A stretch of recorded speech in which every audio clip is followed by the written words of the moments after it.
네, 오늘은 0절 먼저 시작할게요. 예, 이거는 집합에 대한 간단한 내용들이에요. 뭐, 매 학기에 새로운 과목 할 때마다 거의 하던 거죠. 네, 보죠.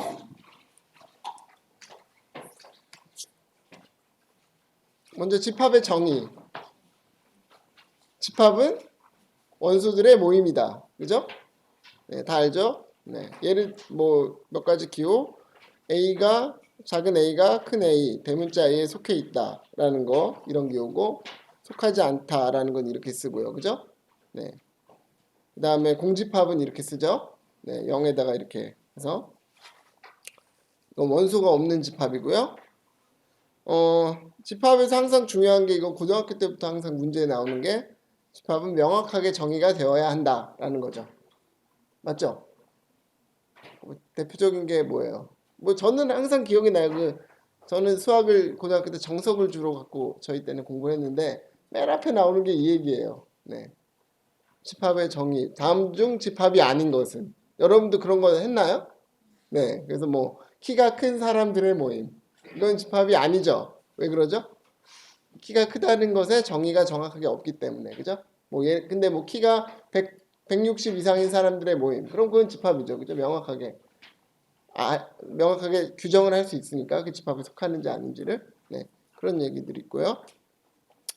오늘은 뭐 이런 거 다 아는 거잖아요. 그죠? 그러니까 편한 마음으로 그냥 방학 때 이제 좀 손 놓다가 학교 들어와서 다시 공부하는 걸로 이제 워밍업 한다고 생각하고 들으면 될 것 같아요. 네, 보죠. 네, 지금 다 설명했네요. 그죠? 네, 넘어갈게요. 편할 때 혹시 궁금한 거라든지 내용을 잘 모르는 부분이라든지 이런 거 있으면 편하게 질문하세요. 알겠죠? 네. 그 다음에 부분 집합. 이것도 알죠? 그죠? 어, 정의 먼저 할게요. 집합 A의 모든 원소가 집합 B에 속하면 A는 B의 부분 집합이라고 한다. 그죠? 다 아는 얘기고. 그 중에서 그럼 A는 A의 부분 집합이에요? 그죠? 자기 자신도 자기 자신의 부분 집합인데 그건 좀 너무 당연한 부분 집합이잖아요. 그러니까 그걸 빼고 진짜 부분 집합, 진 부분 집합이라는 거는 뭐예요? A, 자기 자신을 제외한 다른 정말 작은 그런 집합들을 그런 부분 집합을 진 부분 집합이다라고 말하죠. 네. 기호는 보통 부분 집합은 이런 기호를 쓰고요.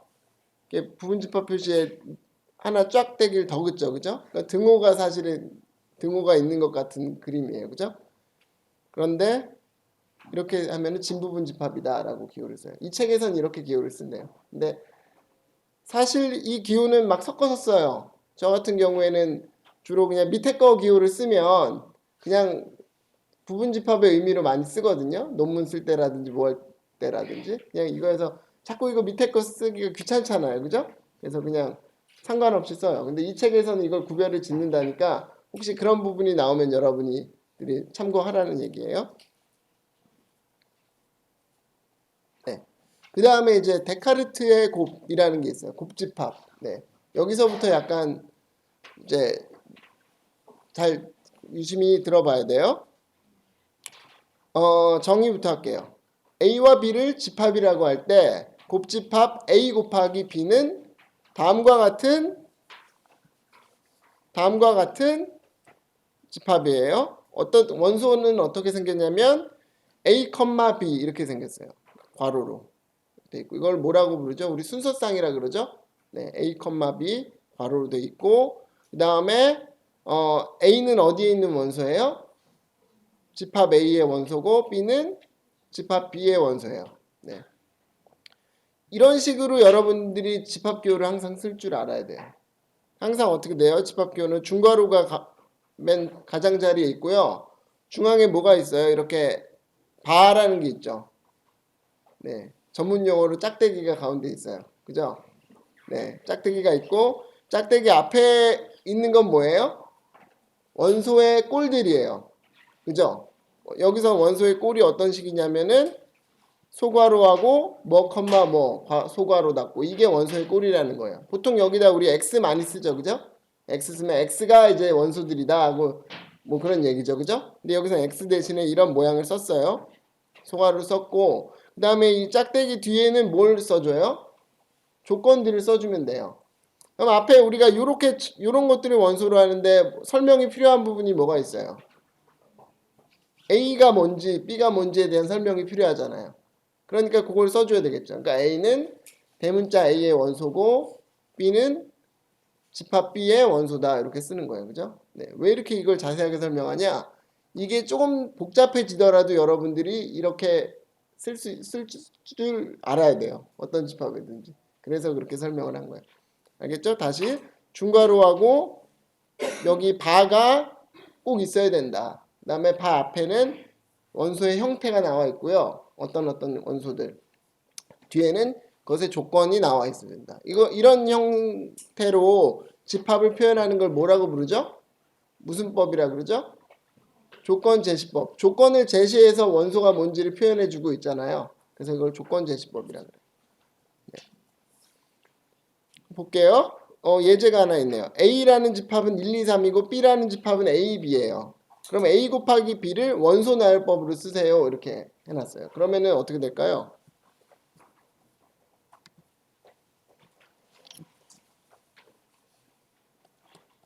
어떻게 되죠? A 곱하기 B 이렇게 되죠. 그 다음에 A는 1, 2, 3이잖아요. 그러면은 앞에 들어갈 수 있는 게 1 아니면 2, 그러니까 형태는 이런 형태죠. 뭐 컴마 뭔데 앞에는 1, 2, 3이 들어갈 수 있고 뒤에는 A, B가 들어갈 수 있는 거죠. 그러면 어떻게 되겠어요? 1이 들어가고 뒤에 A가 들어가고 그 다음에 뭐가 있어요? 어떤 순서를 가지고 이것도 적으면은 빠지지 않고 우리가 다 쓸 수 있어요. 뭐 앞에 걸 고정하고 뒤에 걸 바꾸는 식으로 순서를 바꿔볼게요. 그러면 어떻게 돼요? A1 그 다음에 1A 그 다음에 1B 그 다음에 2A 2B 그 다음에 3A 3B 되는 거죠. 이렇게 원소의 개수가 몇 개예요? 6개죠. 왜 6개가 돼요? 왜냐하면 이 앞에 들어갈 수 있는 게 몇 가지예요? 3가지고 뒤에 들어갈 수 있는 게 몇 가지예요? 2가지니까 이거는 곱해야 돼요? 더해야 돼요? 곱해야 돼요. 이거 곱의 법칙이죠. 앞에 하나가 결정됨에 따라서 뒤에 2개씩이 꼬리를 물고 붙는 거예요. 그러니까 2개 곱해야 돼요. 그래서 더하는 게 아니고 곱해야 하기 때문에 6가지예요. 그죠? 네. 6가지 원소가 있다라는 거죠. 이건 정말 쉬운 문제니까 여러분 이거 쉬운 걸 왜 이렇게 자세히 설명하지 그러는데 이렇게 쉬운 걸 가지고 이렇게 잘 이해하면은 복잡한 것도 여러분이 할 수 있거든요. 네. 그래서 그렇게 자세히 설명한 거예요. 그럼 뭐죠? 그 다음에 이제 나왔어요. 예제가 하나 나왔네요. A의 n승은 A 곱하기 A 곱하기 해서 A가 n번 곱해져 있는 형태래요. 이거 여기서 문제는 이거를 조건 제시법으로 쓰라 그랬어요. 이걸 원소 나열법으로 쓰면 좀 막 길어지겠죠? 뭐 땡땡땡도 들어가야 되고 그래서 조건 제시법으로 한번 써보자는 거예요. 그러면 시간을 좀 줄 테니까요. 여러분 그 노트에다가 한번 써보세요. 조건 제시법으로. 네. A의 n승인데 많은 학생들이 잘했어요.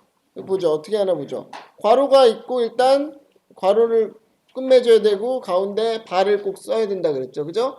그 바 앞에는 뭘 써요? 원소의 형태를 써줘야 돼요. 그러면 순서상인데 아까 이건 2개짜리니까 뭐 컴마 뭐였지만 이건 n개짜리니까 뭐가 돼요? 뭐 컴마 뭐 컴마에서 n개가 들어가겠죠. 그러면은 예를 들어서 이렇게 한번 써볼게요.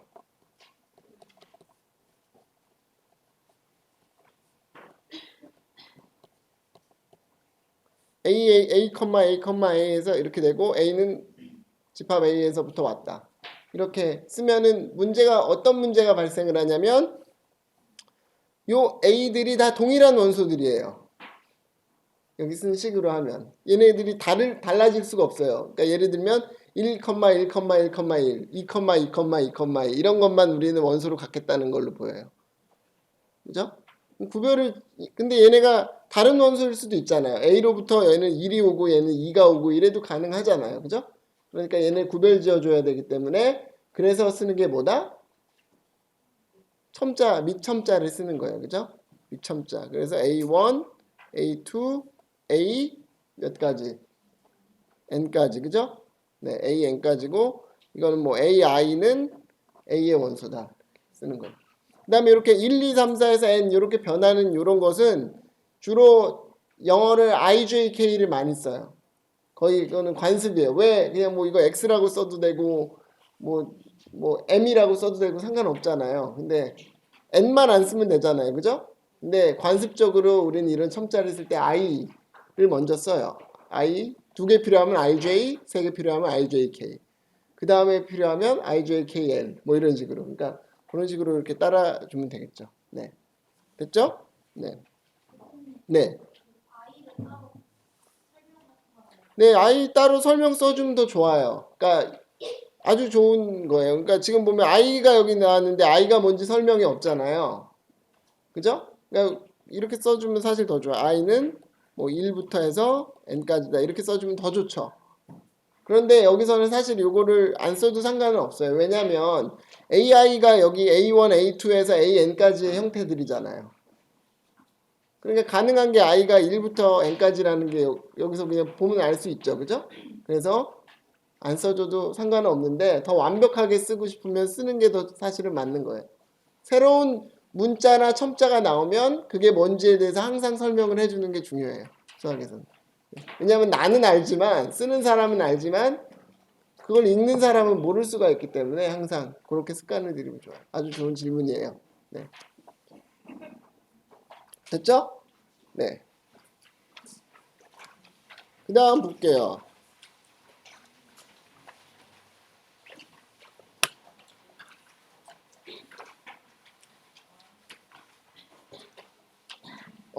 그리고 저기, 한 가지인데 제가 뭐 이렇게 질문하고 이런 학생들을 평가를 한다 그랬잖아요. 그죠? 근데 제가 수업 중에 누가 질문하고 이걸 막 쓸 수는 없잖아요. 막 다 너무. 그래서, 출석부 순으로 해서 한 시간에 한 명씩 좀 당번을 정할게요. 그래서 그날 출석한 사람, 출석부 순으로 한 명씩 정해서 그 사람이 그 포탈 사이트 있죠? 우리 덕성 포탈 있잖아요. 거기에 체크를 해서 누가 뭐 질문을 했고 대답을 했고 이런 거를 좀 적어주세요. 그래서 나중에 그걸로 좀 모으려고요. 알겠죠? 그럼 뭐 하여튼 얼굴을 기억해 놨다가 나중에 물어보는지 아니면 자기 이름이 없다. 자기는 뭐 발표를 하거나 질문을 했는데 자기 이름이 없다. 그러면 나중에 뭐 얘기를 하면 되고요. 예. 아, 네. 네. 일일이 신경 써야 되는 사람은 한 명만 쓰면 되잖아요. 네.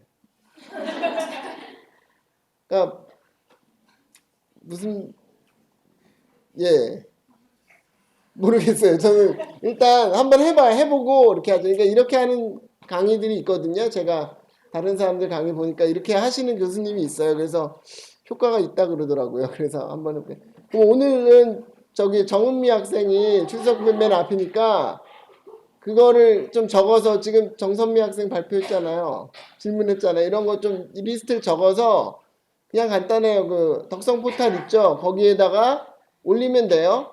몇 월 며칠 무슨 요일 뭐 질문자 누구 발표자 누구 뭐 이렇게 올리면 돼요. 이름만. 알겠죠?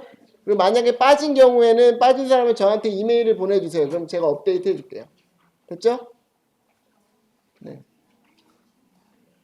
알겠죠? 네.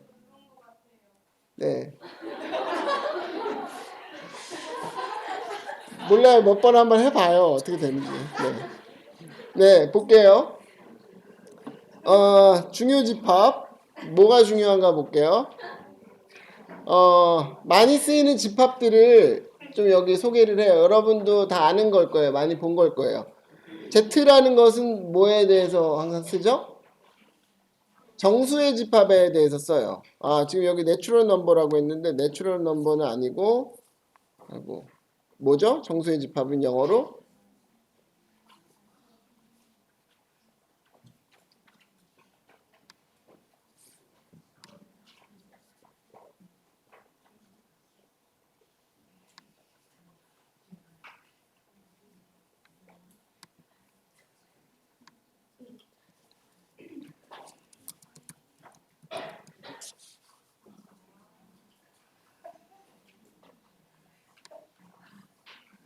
네. 네.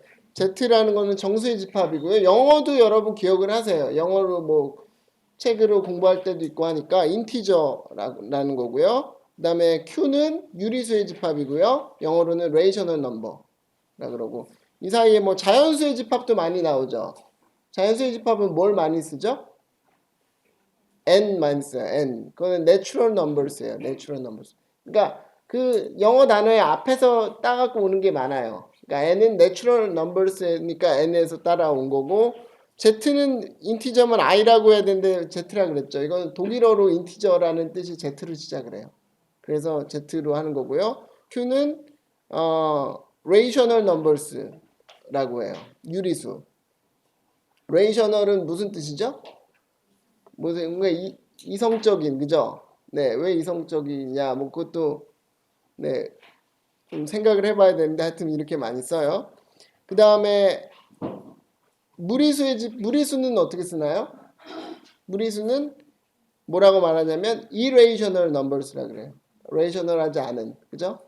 숫자라고 하고 그 다음에 R은 실수의 집합, real numbers 이렇게 쓰고요. 그 다음에 C는 복소수의 집합, complex numbers 네, 이렇게 써요. 그 다음에 각각의 그런 문자에다가 앞에 위에 플러스라는 걸 쓰면 뭘 것 같아요, 여러분? 그 중에 양수들만 모은 거예요. 네. 그러니까 기호는 여러분 이렇게 쓰면 좋은 거예요. 딱 봐서 바로 무슨 뜻인지 아는 기호가 참 좋은 기호들이에요. 그래서 더하기 쓰면 되고 그 다음에 또 많이 등장하는 게 이런 게 많이 등장해요. Z에다가 이렇게 별 같은 게 뒤에 붙어 있는 거. 이거는 어떤 거냐면은 그 집합 중에서 0을 뺀 수들이에요. 0을 뺀 것. 네. 알겠죠? 0은 좀 빼고 싶을 때가 많아요. 왜냐면은 예를 들어서 곱하기 한다. 뭐 제가 얘기했잖아요. 현대대수가 뭘 공부하는 거라 그랬죠? 연산을 공부하는 거라 그랬잖아요. 더하기나 곱하기. 근데 곱하기 할 때 0이라는 원소는 아주 좀 성질이 안 좋아요. 왜냐면 모든 원소랑 곱해도 다 뭐가 돼요? 0이 되잖아요. 그래서 뭔가 좋지 않은 수예요. 그래서 곱에 대한 연산을 생각할 때는 0을 빼고 생각하는 경우가 많거든요. 그래서 이렇게 뭐 Z 스타, 이거 뭐 스타라고 말할게요. Q 스타, R 스타 이런 기호들을 많이 여러분 쓸 거예요. 우리 수업을 통해서. 뭐 스타라고 하기도 하고 어떤 사람이 X라고 하기도 해요. X 뭔가 없애는 느낌이잖아요. 그죠? 그렇게 하기도 하고. 네. 됐죠? 정리 한번 하죠. 뭐 다시 한번 보면서. Z는 정수의 집합, Q는 유리수의 집합, R은 실수의 집합, C는 복소수의 집합, 또 추가하면 N은 자연수의 집합, 그 정도가 있고 그 다음에 더하기를 붙이면 양수들, 그 다음에 이 별 모양이 들어가면 0을 뺀 것, 그죠? 네. 그 다음에 이제 집합 관계와 크기에 대해서 공부를 할게요. 집합 A와 B 사이의 관계는 뭐냐면은 A 곱하기 B, 그게 곱집합이죠, 그죠? 곱집합의 부분집합이래요. 곱집합의 부분집합. 어떤 부분집합이어도 상관없어요. 그럼 예를 볼게요. A라는 집합이 1, 2, 3이고 B라는 집합이 1, 2예요. 그러면은 A 곱하기 B 하면은 원소가 몇 개예요? 6개죠. 1,1, 1,2, 2,1, 2,2, 3,1, 3,2 이렇게 6개잖아요. 그거의 어떤 부분 집합도 그냥 관계라고 불러요. 네. 예를 들게요. R1이라는 거를 뭐 이렇게 잡았어요. 그냥 아무거나 잡은 거예요. 뽑은 거예요. 몇 개 일부분만. 1,2하고 2,2만 골랐어요. 그럼 이거는 뭐 첫 번째 뭐 R1이라는 집합으로 만들 수 있어요. 그쵸? 네. 이렇게 정의하면 이것도 하나의 관계가 되는 거예요. 이거는 뭐 의미를 우리가 부여한다면 뭐라고 부여할 수 있겠어요? 앞에 원소와 순서쌍인데 앞에 원소와 뒤에 원소가 같은 것들을 모은 거죠. 그죠? 네. 그 다음에 R2는 뭐예요? R2는 그냥 이렇게 뽑았어요. 1,1, 2,1, 3,1 이렇게 뽑았어요. 이것도 하나의 부분 집합이잖아요. A 곱하기 B에. 그죠? 그럼 이것도 하나의 관계예요. 이거는 뭐 의미를 부여한다면 뭐겠어요? 뒤에 원소가 1인 것들을 모은 거죠. 그죠? 네. 뭐 그러면 이게 좀 의미 이상할 거예요. 이게 왜 갑자기 생뚱맞게 나왔고 이게 뭐지? 아무것도 아닌데 그냥 부분집합인데. 그죠? 근데 이게 나중에 중요하게 쓰이는 경우가 많아요. 그러니까 어떻게 쓰이냐면은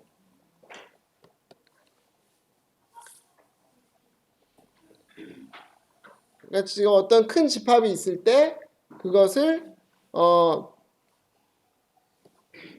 어떤 큰 집합이 있을 때 이게 원소의 개수가 너무 많아요. 뭐 200개, 뭐 2000개 이렇게 너무 많아요. 그랬을 때 그거를 우리가 생각하기가 좀 어렵잖아요. 그래서 나중에 어떤 식으로 많이 생각을 하냐면 이것을 이렇게 부분 부분으로 나눌 거예요. 나누고 싶죠. 이러면 아주 좋겠죠. 그죠? 그죠? 뭐 예를 들면 우리가 지금 50명, 45명 수업인데 이것을 그냥 같이 뭐 하긴 너무 많잖아요. 인원수가. 그러니까 뭐 조를 나눠서 1조, 2조, 3조, 4조 이렇게 나눠서 한 5개 조로 만들어서 뭔가를 하면 좋잖아요. 그죠? 네. 뭐 이따가 저기 개강총회도 그런데 개강총회 할 때도 우리 그렇게 하잖아요. 조 나눠서 팀 만든 다음에 뭐 게임도 하고 막 하잖아요. 그죠? 네. 그런 식으로 이렇게 나누고 싶어요. 이렇게 나눌 때 어, 근데 이렇게 나누는 기준 같은 걸 생각할 때 어떤 좋은 기준이 있으면 그걸 어떤 이런 큰 집합을 이렇게 부분 부분으로 나눌 수 있거든요. 근데 여기 이렇게 나눠진다는 건 어떤 조건이에요? 이 부분이 하나의 원소는 하나의 그룹에만 들어가죠. 그리고 하나의 원소가 두 개의 그룹에 들어가지 않죠. 하나에는 꼭 들어가죠. 그죠? 다시 한 명의 하나의 원소가 어떤 하나의 그룹에 꼭 속해 있죠. 소속이 되어 있죠. 그 다음에 뭐예요? 두 개에 소속되진 않죠. 하나에만 소속되죠. 이런 성질을 갖게끔 뭔가를 짜면은 나중에 명확하게 우리가 뭔가 작업들을 할 수 있어요. 이 원소는 여기에 있는 원소, 이 원소는 이쪽에 있는 원소 이런 걸 갖고 할 수 있거든요. 이런 걸 할 때 아까 그런 그 부분집합, 관계라는 그런 내용이 필요해요. 네. 관계라는 거는 이제 relation이라는 영어에서 온 거고요. 이런 식으로 전체 큰 집합을 쪼개기 위해서는 관계가 어떤 조건을 만족하면 이렇게 만들 수 있거든요. 그것을 equivalent relation이라고 불러요.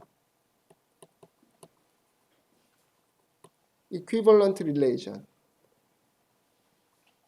네. 그러면은 그런 관계가 어떤 조건을 만족하면 전체 큰 집합을 이렇게 분할을 할 수가 있어요. 그래서 사실은 그것 때문에 이 릴레이션이란 게 등장을 한 거고 중요한 내용이 돼요. 근데 뭐 오늘 강의에서는 하지 않고 나중에 필요할 때 그때 얘기를 할게요. 오늘 여러분이 기억을 해야 되는 거는 그것만 기억하면 돼요. equivalent relation 우리말로 동등관계라는 게 나중에 있는데 동등관계라는 게 아주 중요한 거구나. 그다음에 동등관계라는 거가 있으면 그런 부분집합이 있으면 이런 식으로 집합들을 분할을 할 수 있구나. 큰 집합을 작은 집합들로 분할할 수 있구나라는 것만 알면 돼요. 그러니까 동등관계와 분할이라는 내용만 기억을 하고 있으면 좋겠어요. 나중에 필요할 때 할게요. 네.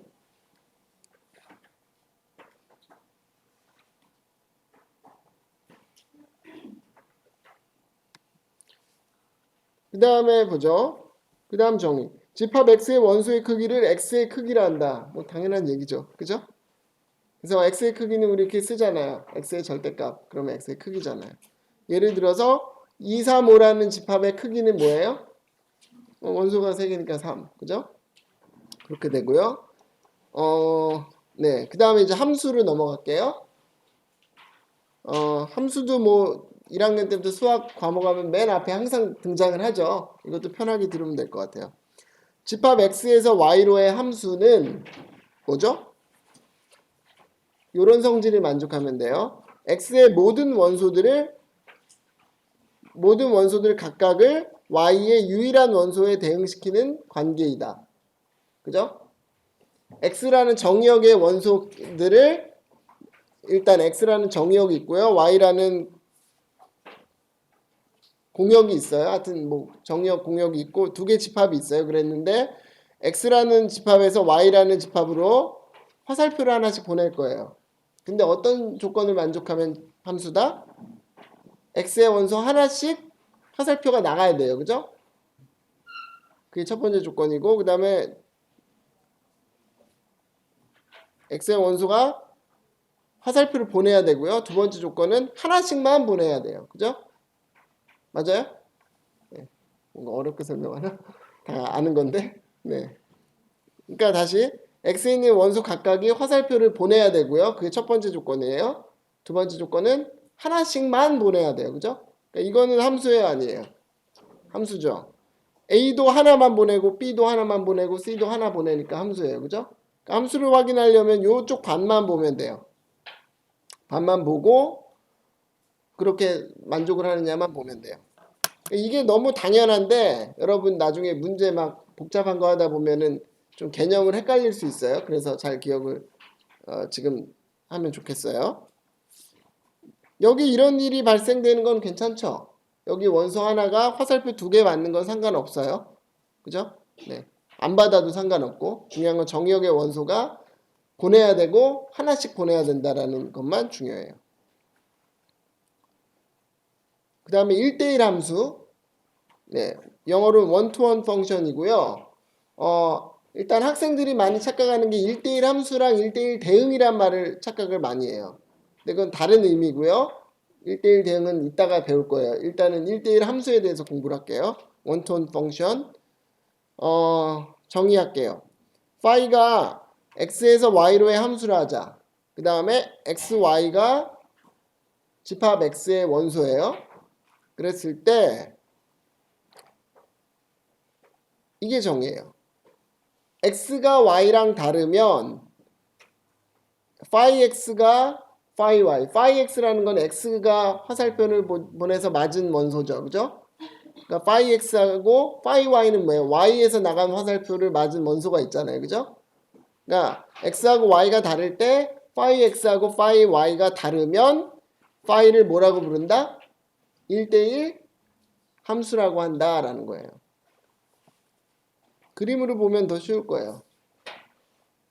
항상 여러분 그림을 갖고 하세요. 제가 강조하는 거 그림 중요하다고 하잖아요. 그림으로 이해해야지 더 정확하게 의미를 이해하는 거예요. 1번은 1대1 함수예요? 아니에요? 맞죠? 2번은요? 아니에요. 왜 그렇죠? 2번에 어떤 문제가 생기냐면 여기에 문제가 생겨요. x하고 y는 얘를 x라고 잡고 얘를 y라고 잡으면 다른 원소인데 그게 함수값이 어때요? 같은 게 되죠. 이런 문제가 생기면 안 된다는 얘기예요. 이건 그래서 1대1 함수가 아니고요. 1번은 그런 문제가 없죠. 네. 그래서 이건 1대1 함수예요. 그러니까 1대1 함수인 걸 보려면 뭘 봐야 돼요? 사실은 이 공역을 봐야 되죠. 뒤에 있는 집합을. 뒤에 있는 집합을 봐서 각각의 원소들이 뭐예요? 화살표 두 개 받은 게 있으면 안 되는 거죠. 얘는 두 개 받은 게 있기 때문에 1대1 함수가 아닌 거고요. 얘는 그런 게 없잖아요. 안 받거나 하나씩만 받았잖아요. 그러니까 이거는 1대1 함수가 되는 거예요. 그럼 문제에서 많이 등장하는 게 이거예요. 어떤 함수를 주고요. 그림을 주든 아니면 함수식을 주고 그 함수가 1대1 함수임을 보여라. 라는 게 많이 나와요. 중요한 문제. 여러분이 또 많이 틀리는 중요한 문제들이에요. 그럼 어떻게 보이면 될까요? 이걸 보이면 되겠죠? x가 y가 다르면 phi x가 phi y랑 다르다라는 걸 보이면 돼요. 맞죠? 이게 정의니까 보이면 돼요. 근데 이건 약간 문제가 뭐냐면 보이기 어려운 게 다르다라는 걸 보여야 되잖아요. 뭐하고 뭐가 다르다라는 걸 보이는 거는 좀 어려워요. 네. 뭐가 뭐랑 같다라는 걸 보이는 건 쉬워요. 반대로. 그죠? 그러니까 이거는 그런 면에서 좀 안 좋아요. 그래서 뭔가 같다라는 걸 보이기 위해서는 어떻게 이걸 바꾸면 좋을까요? 대우명제를 쓰면 돼요. 여러분들이 지금 많이 대답을 했는데 대우명제를 쓰면 돼요. 그죠? 그러면은 뭘 보이면 되냐면 이걸 보이면 돼요. 원래 명제하고 대우명제는 같죠? 대우명제라는 거 뭐죠? 원래가 A면 B다 라는 것의 대우명제 뭐예요? B가 아니면 A가 아니다 라는 거예요. 그러니까 이것과 이것의 순서를 앞뒤의 순서를 바꾸고 등호면 등호가 아닌 거고 등호가 아닌 거면 등호인 걸로 바꿔주면 돼요. 그죠? 그럼 뭐가 돼요? 얘가 등호로 바뀌니까 phi x가 phi y이면 뭐다? x가 y다. 이걸 보이면 되죠. 그죠? 네.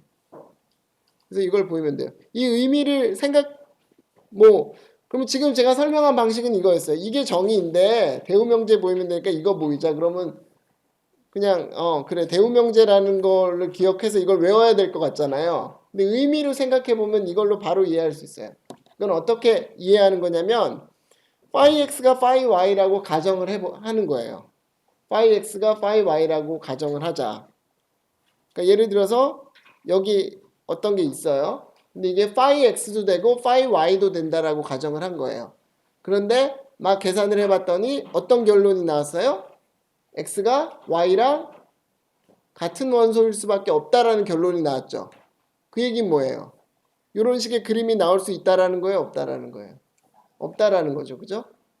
맞죠? 여기 phi x가 phi y랑 같으면 x하고 y가 같은 원소일 수밖에 없다라는 거잖아요. 그죠? 그러니까 1대1 함수의 정의, 즉 이런 모양이 나올 수 없다라는 거에 대한 얘기를 해주고 있는 거예요. 그죠? 네. 그래서 우리가 이걸 가지고 이제 증명을 해보면 되겠어요. 근데 이게 처음에는 익숙치 않으면 쉽지 않아요. 그래서 그걸 연습을 해볼게요. 여기 질문 썼죠. 왜 정의보다 이것을 보이는 게 쉬울까? 아까 제가 얘기했죠. 왜 그렇다 그랬죠? 네, 다른 걸 보이는 것보다 같은 걸 보이는 게 쉽기 때문에, 그죠? 네, 같은 거 갖고 하면 얘랑 같잖아 하는 건 보이기 쉽기 때문이에요. 그죠? 네, 그러면은 연습 문제가 없네? 네, 뒤에도 없나? 안타깝게 연습 문제가 없네요. 좀 이따 한번 해보죠. 네. 그 다음에 위로의 함수 볼게요. 지금 해볼까? 생각난 김에? 네, 지금 해봐요.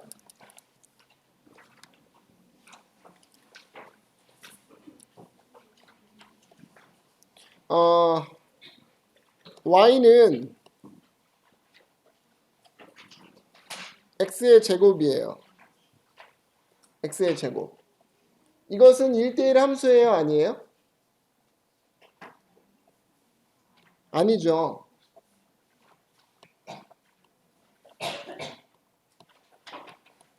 얘가 1대1 함수이냐 아니냐 어떻게 증명하면 되겠어요?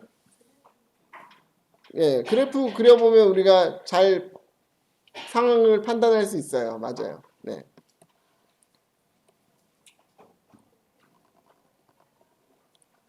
이렇게 되잖아요. 그래프가. 그럼 상황이 어떻게 되는 거예요? 예를 들어서 1이란 것과 마이너스 1이란 것은 원래는 다른 원소인데 그것의 함수값은 어때요? 1로 같죠. 그죠? 그러니까 이거는 1대1 함수가 아니에요. 그럼 뭐라고 말해요? 답은 아니다. 1대1 함수가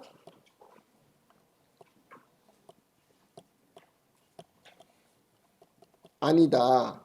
왜냐하면 f의 1과 f의 마이너스 1이 동일하게 1이기 때문에. 그죠? 네. 이건 정의를 그냥 쓴 거죠. x하고 y가 다르면 fx하고 fi가 달라야 되는데 같은 그런 xy를 찾은 거잖아요. 그죠? 네. 그래서 이렇게 정의를 갖고 바로 얘기할 수 있는 거고요. 이번에는 이거 볼게요. y는 2x 플러스 1이다. 이게 1대1 함수이냐 아니냐? 라는 걸 물어봤어요. 그러면 어떻게 하면 될까요? 이것도 그래프를 살펴볼까요? 그래프가 뭐 이런 식으로 되겠죠? 그럼 이 1대1 함수예요? 아니에요? x가 막 달라지면 y 값이 다 달라지잖아요. 1대1 함수인 거는 알 수 있어요. 근데 이렇게 그림으로 그리는 거는 문제가 이거는 우리한테 어떤 아이디어를 주고 답에 대한 정보를 주지만 정말 증명하는 건 아니에요. 이런 식으로 증명해서 문제가 생길 수가 있거든요. 그래서 우리는 이렇게 수식을 가지고 꼭 정의를 가지고 그다음에 수식을 가지고 증명을 해야 돼요. 네, 그럼 볼게요. 어떻게 증명하면 돼요? 아까 우리가 하자는 방법대로 하자고요. 어떻게 해요? fx가 fy랑 같다라고 가정하자로 시작해요. 그죠? 그래서 결론이 뭐로 나오면 돼요? x가 y랑 같다가 나오면 되죠. 네, 이게 계획이에요. 그럼 해볼게요. fx가 fy랑 같다라고 가정하면 어떻게 돼요? 2x 플러스 1이랑 2y 플러스 1이 같죠. 그죠? 그러면 어떻게 돼요? 1 없애고 2로 나누고 하면 뭐가 돼요? x는 y가 되죠? 그러므로 1대1 함수이다. 이렇게 할 수 있는 거죠. 그죠? 이건 제일 간단한 두 개의 함수를 갖고 제가 해본 거예요. 근데 이게 복잡해지더라도 여러분들이 이걸 잊지 말고 하는 게 중요해요. 먼저 이걸 가정한 다음에 수식을 갖고 막 찾아서 x하고 y가 같다라는 거를 만드는 거, 증명하는 거예요. 그죠? 1대1 함수를 증명하기 위해서는 1대1 함수가 아니라는 걸 보이기 위해서는 어떻게 하면 된다? 반례를 찾으면 돼요. 그죠? 그냥 x, y 찾아서 x, y는 다르지만 f를 취했더니 같은 게 되는 그런 x, y를 찾으면 되는 거고요. 그죠? 네.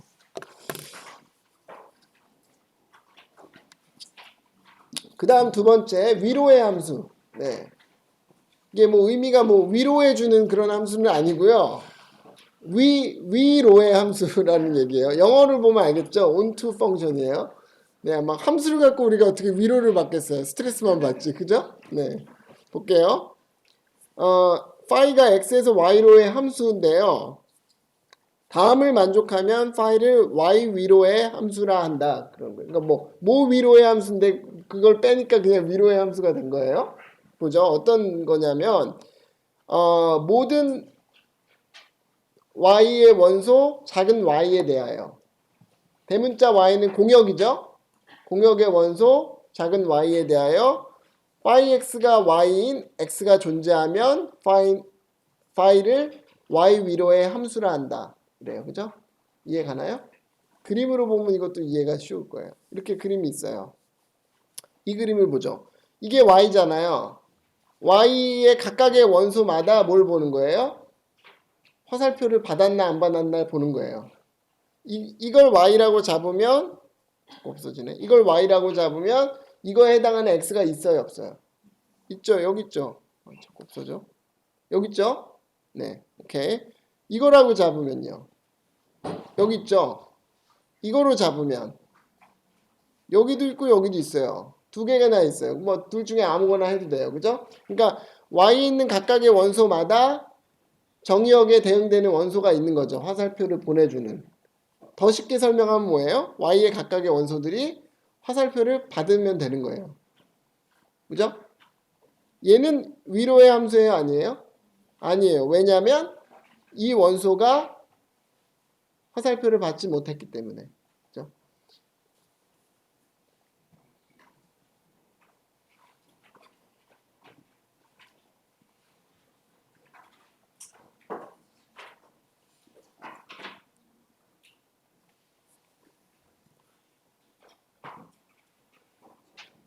그러면은 이것도 뭐 예제를 좀 해보면 좋겠죠?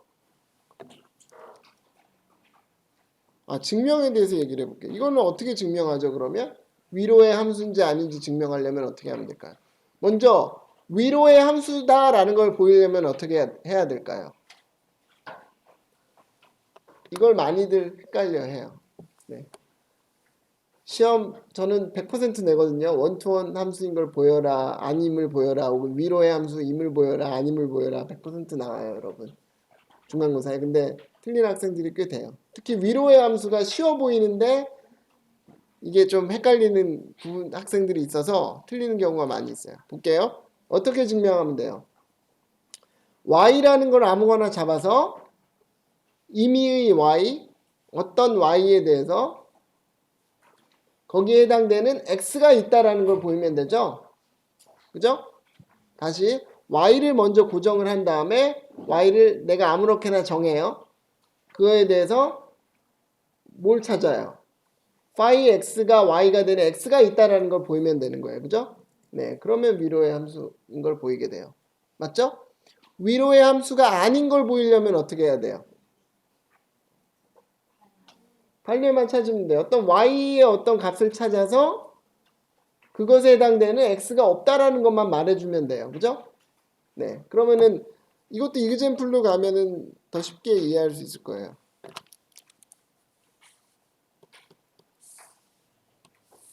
위로의 함수 똑같은 예로 보죠. 1번은 fx가 x제곱이고요. 2번은 fx가 2x 플러스 1이에요. 네. 얘는 위로의 함수예요? 아니에요? 네. 일단 뭐 아니에요. 그죠? 그래프로 이거는 이해는 쉽게 할 수 있어요. 이렇게 되면 왜 위로의 함수가 안 되죠? 음수일 때. 음수일 때 그거 화살표를 받을 수가 없죠. 그죠? 그러면 뭐 예를 들면은 마이너스 1은 화살표를 받을 수가 없어요. f의 x가 마이너스 1인 x가 없으므로 이렇게 쓰면 되는 거죠. 그죠? 너 위로의 함수가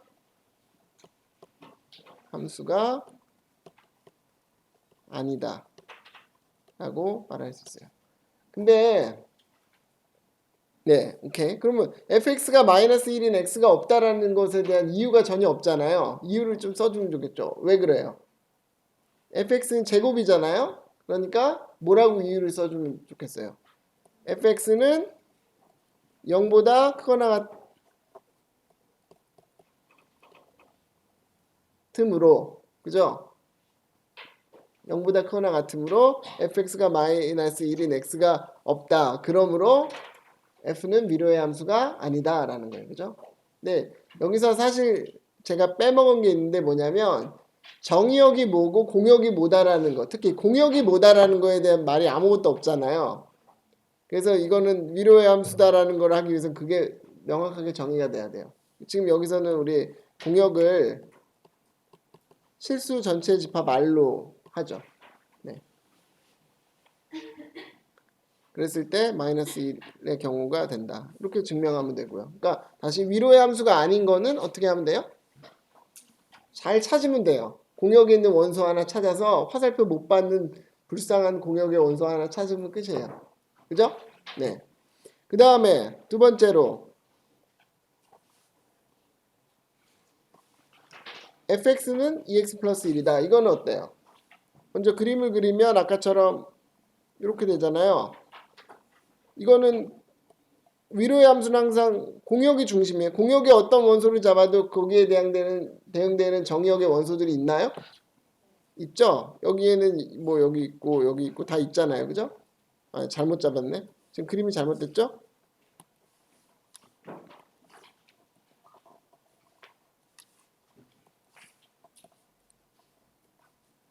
중요한 게 공역을 잡는 거예요. 공역의 각각의 원소들에 대해서 이것에 화살표를 주는 x들이 있느냐를 보는 거예요. 여기에는 뭐가 줘요? 얘가 주죠. 그죠? 여기에는 얘가 주고 다 있네요. 그래서 얘는 위로의 함수다라는 건 알 수 있어요. 그죠? 증명을 근데 해야 된다 그랬잖아요. 만약에 누가 답안에 이렇게 그림 그려놓고 그림을 보세요. 위로의 함수입니다. 그러면은 뭐 그럴 때가 제일 힘들어요.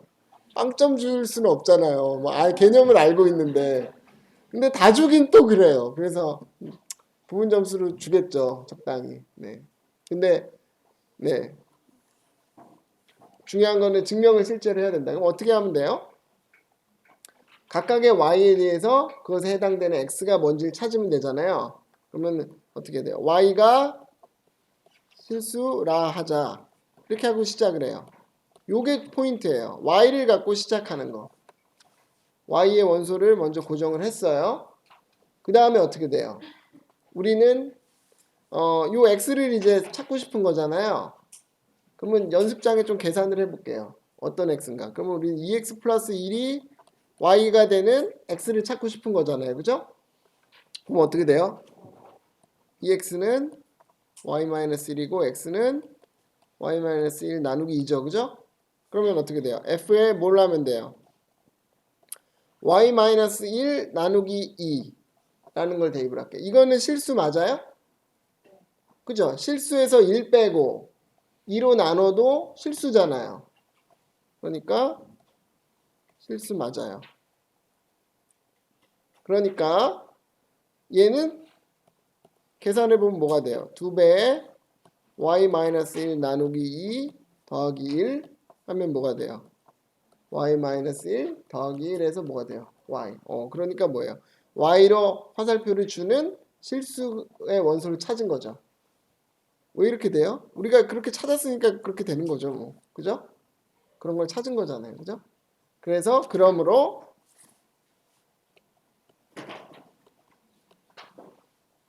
f는 위로의 함수이다. 이렇게 말할 수 있는 거죠?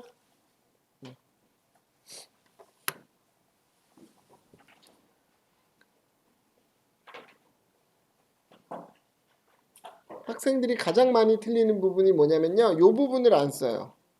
이 부분이 없이 그냥 가요. 그러니까 x로부터 그냥 해요. 그래서 fx 계산해갖고 그래서 fx 2x 플러스 1이므로 위로의 함수다. 이렇게 써요. fx는 2x 플러스 1이므로 위로의 함수다. 그거는 사실은 뭘 증명한 거죠? f가 함수라는 걸 증명한 거예요. 왜냐면 x 정의역에 있는 원소 x마다 뭐가 있는 거예요? 함수값이 있다라는 걸 얘기해 주는 거잖아요. 그죠? 그래서 그는 그냥 함수의 정의를 만족한다라는 걸 얘기해 주는 거지. 위로의 함수에 대한 얘기를 하려면 어떻게 해야 된다? y로부터 시작해서 y한테 화살표를 주는 x를 찾는 게 필요하다라는 거예요. 오케이. 그 다음에 이제 1대1 대응 할게요. 드디어. 이건 영어로는 one-to-one correspondence라고 해요. 아까 1대1 함수는 뭐라 그랬죠? one-to-one function. 함수는 영어로 function이에요. 예. 1대1 대응은 one-to-one correspondence. 그러면 이거는 뭐냐? phi가 1대1 함수이면서 위로의 함수이면 phi를 1대1 대응이라고 해요.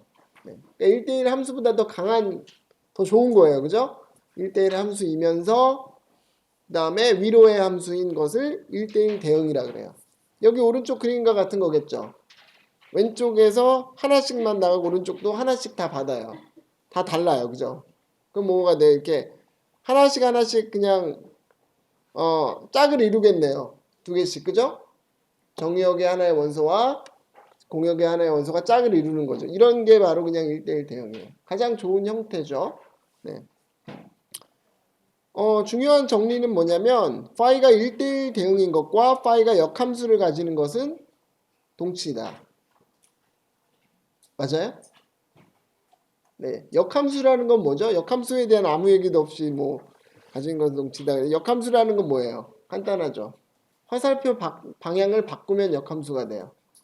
그럼 여기서 이렇게 간 거를 화살표를 반대로 주면 바로 역함수가 되는 거예요. 그럼 화살표를 반대로 방향으로 바꿨을 때 그게 함수가 되느냐?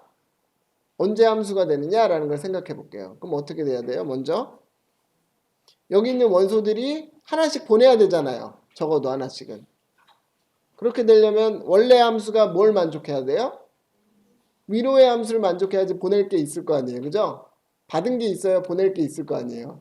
화살표를 뒤집었을 때. 그러니까 위로의 함수여야 되고요. 그 다음에 또 만약에 어떤 게 두 개를 받았다고 쳐봐요. 원래 함수에서. 그럼 화살표를 바꾸면 어떻게 돼요? 그 점은, 그 원소는 화살표를 두 개를 보내야 되잖아요. 그러면은 함수가 돼야 안 돼요? 안 되죠. 하나만 보내야 되죠. 하나씩만. 그렇기 때문에 어떤 조건도 원래 함수가 만족해야 돼요? 1대1 함수 조건도 만족해야 돼요. 그러니까 어떤 파이라는 함수가 역함수를 가지려면은 정확히 같은 조건이 뭐냐면 원래 파이라는 함수가 1대1 대응이다라는 거죠. 네. 그 다음에 1대1 대응이 우리 앞으로 1년 동안 하면서 많이 등장하는 경우가 뭐냐면은 원소의 개수를 셀 때예요. 원소의 개수를 셀 때. 그때 다음과 같은 얘기로 많이 세요. 만약 x와 y 사이에 1대1 대응이 존재하면 두 집합 x와 y는 같은 크기를 가진다 라는 거예요. 두 집합이 있어요. x라는 집합과 y라는 집합이 있어요. 두 집합이 크기가 같다라는 것을 증명하는 좋은 방법이 뭐냐면 이 집합하고 이 집합 사이에 1대1 대응이 있음을 보이면 돼요. 알겠죠? 네. 좀 약간 그러니까 뭐 그런 거잖아요. 어떤 두 사람이 있는데 두 사람의 키가 같다라는 거를 보기 위해서 여러분 어떻게 해요? 뭐 가장 우리 생각할 수 있는 방법이 이거잖아요. A라는 사람을 키를 재고요. B라는 사람을 키를 재서 값을 비교해서 같다 이렇게 하는 방법이 있잖아요. 그죠? 그거는 그냥 뭐예요? X라는 것의 원소의 개수를 세고 Y라는 것의 원소의 개수를 세서 원소의 개수가 같다 이렇게 보는 거예요. 근데 우리 실제로 두 명이 막 친구들이 있는데 야 너랑 나랑 키 같잖아. 아니야 달라 내가 더 커. 그러는데 우리 그래 가서 키를 재도록 하자. 그래서 막 키를 재고 나는 얼마야 너 이렇게 재요? 안 그러죠. 바로 어떻게 해요? 바로 그냥 비교를 하잖아요. 키를 뒤로 서가지고 그죠? 그러니까 이것도 마찬가지예요. 어떤 두 개의 집합의 원소의 크기가 같다라는 걸 보이기 위해서 이것의 원소의 개수를 세고 이것의 원소의 개수를 센다? 그게 뭐 원소의 개수가 몇 개 안 되면은 그게 쉬울 수도 있어요. 근데 만약에 원소의 개수가 너무 많아. 대표적으로 무한히 많아요. 그런 경우에는 세기가 어렵겠죠. 무한히 많은데 어떻게 세겠어요. 그죠? 그런 경우에는 어떻게 하냐면 두 개의 집합을 놓고서 1대1 대응을 만들어줘요. 정의를 잘해서 1대1 함수이고 위로의 함수임을 보이는 걸 통해서 1대1 대응이라는 걸 증명을 해요. 그러면 뭐예요? 두 개의 집합은 원소의 개수가 같다라고 말할 수 있는 거죠. 네. 특히 무한집합의 크기를 비교할 때 사용을 해요. 무한집합.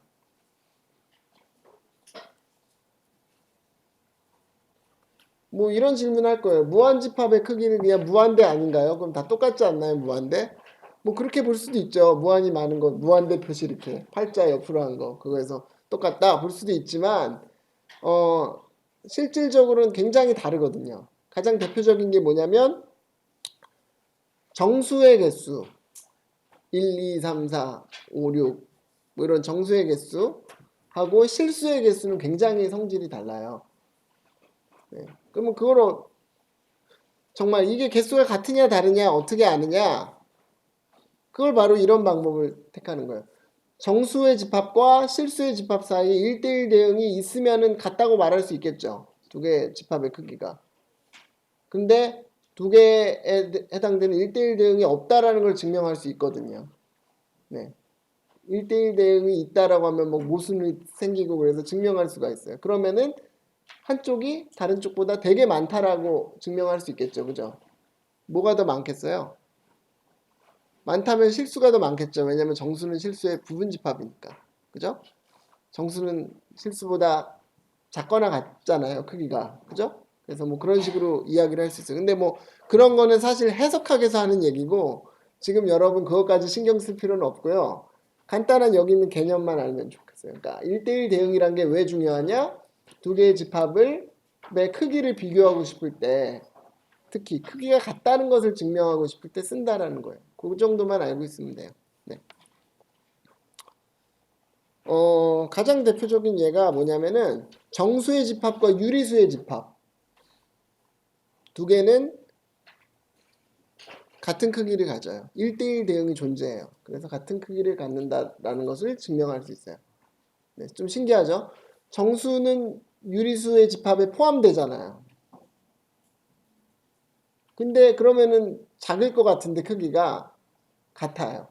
네. 그건 왜 그러냐면 1대1 대응을 할 때 이렇게 더 이건 더 막 큰 수가 되지만 여기 촘촘히 더 이렇게 잘 대응을 해주면 돼요. 네, 작은 수로. 그러면 빽빽하게 다 대응을 시킬 수가 있어요. 네. 오케이. 넘어갈게요. 이건 아까 얘기했고 실수의 집합은 정수의 집합보다 훨씬 많은 원수가 가진다. 네. 오늘 여기 영장 끝냈어요. 네. 질문 있나요? 네. 지금 시간이 얼마 남았죠? 10분? 네. 원래는 이거 좀 더 빨리 끝내고 다음 장에 나갈까 했었는데 애매하게 10분 남았네. 그러면은 여러분 뭐 새로운 장 나가지 말고 그냥 오늘 한 거 10분 동안 강의 노트 보면서 정리하고요. 제가 좀 왔다 갔다 할 테니까 질문할 거 질문하고 이렇게 하세요. 다시 한번 복습하세요. 네.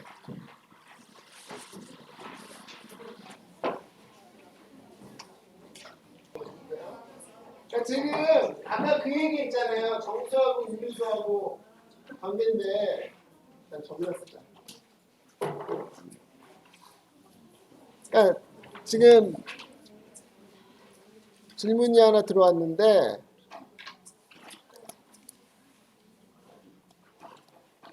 질문이 이거예요. 그러니까 정수는 뭐예요? 뭐 0, 1, 2, 3 이런 거잖아요. 그죠? 그 다음에 유리수는